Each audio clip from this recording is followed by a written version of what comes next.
कामचोर बहू।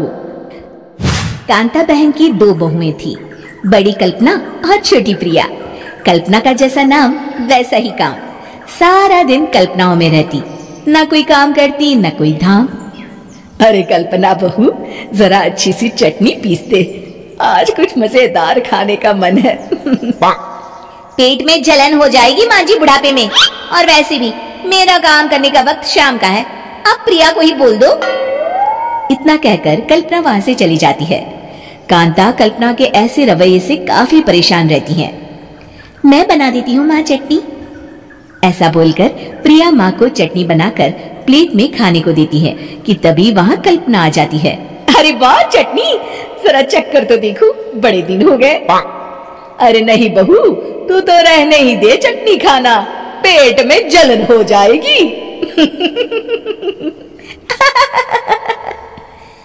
इतना कहकर कांता और प्रिया दोनों हंसने लगते हैं। कल्पना सारा दिन या तो मोबाइल में यूट्यूब देखती या फिर सोती रहती। उसका कमरा भी बिखरा और गंदा रहता।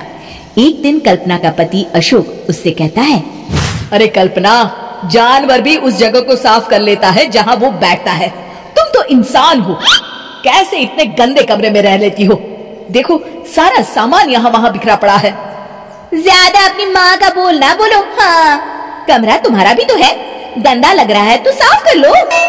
पता नहीं तुम्हारे साथ मैं कैसे जिंदगी बिताऊंगा। इतना कहकर अशोक वहां से चला जाता है।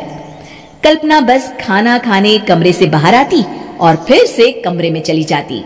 इससे कांता बहन काफी परेशान रहती। एक दिन प्रिया कांता से कहती है, माँ, मैं सारा दिन काम करके थक जाती हूँ, आप कल्पना दीदी से कहिए ना कि सुबह और शाम का काम बांट ले।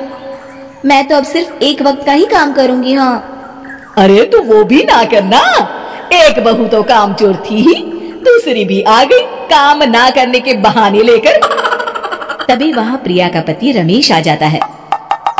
माँ, मैं देख रहा हूँ भाभी कोई काम नहीं करती, प्रिया सारा दिन घर और रसोई का काम करती है, अब कुछ करो ना माँ।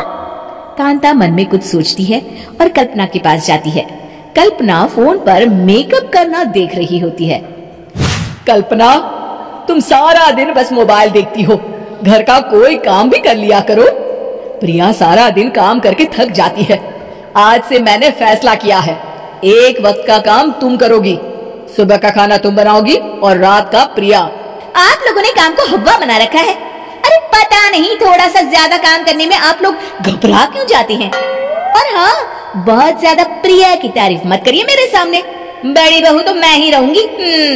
मैं कुछ नहीं जानती, कल सुबह मुझे वक्त से खाना चाहिए, रसोई में आ जाना, वरना कल से तुझे खाना नहीं मिलेगा। अगली सुबह कल्पना रसोई में नहीं आती है। वो देर से सोकर उठती है और बाहर आकर कहती है, अरे भूख लगी है, आज खाने में क्या है? इतनी देर हो गई, आज किसी ने मुझे उठाया भी नहीं, पता नहीं कहाँ है सब। कल्पना को घर में कोई नहीं दिखता। वो रसोई की तरफ जाती है जहाँ बड़ा सा ताला लगा होता है। अरे रसोई में ताला! ओ, मैं तो भूल ही गई थी। माँ ने आज से सुबह का खाना मुझे बनाने को कहा था। हे भगवान, इतने लोगों का खाना बनाना क्या आसान है? तभी घर के सारे सदस्य बाहर से वापस आते हैं। वाह माँ जी, मजा आ गया छोले भटूरे खाकर। मेरे मुंह में तो अभी भी स्वाद आ रहा है। अरे कल्पना, तेरे भरोसे रहते तो हम तो भूखे ही रह जाते। कल्पना को बहुत गुस्सा आ जाता है। अब बहुत हो गया, आज से मैं अपनी रसोई अलग कर रही हूँ, मैं अपना खाना खुद बना लिया करूंगी। कल्पना अपनी रसोई अलग कर लेती है, पर आए दिन उसका देर से उठना और काम न करने की आदत से वो भूखी ही रह जाती थी।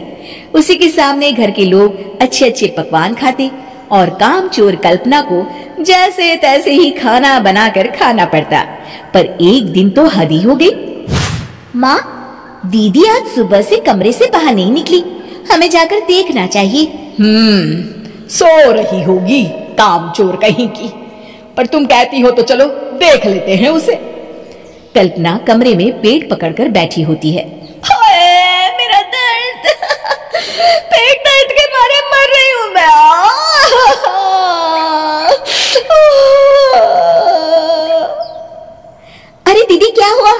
पेट में दर्द क्यों हो रहा है? डॉक्टर को दिखाया आपने?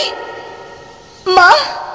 कल्पना खड़ी होती है और माँ जी के पास आती है। मुझे माफ कर दीजिए, अब से मैं सारे काम में मदद करूंगी, कभी आलस और काम चोरी नहीं करूंगी। हाँ हाँ वो तो ठीक है, लेकिन अचानक क्या हो गया जो तू काम करने को तैयार हो गई? काम चोर कल्पना। माँ, लगातार बासी और उल्टा पुल्टा खाना खाने के कारण मेरे पेट में इन्फेक्शन हो गया है। काम न करना पड़े इसलिए मैं 2 दिन का खाना एक दिन ही बना लेती थी। बासी और खराब खाना खाने के कारण लेने के देने पड़ गए। पेट में दर्द हो रहा है। चलो अच्छा हुआ, देर आए दुरुस्त आए।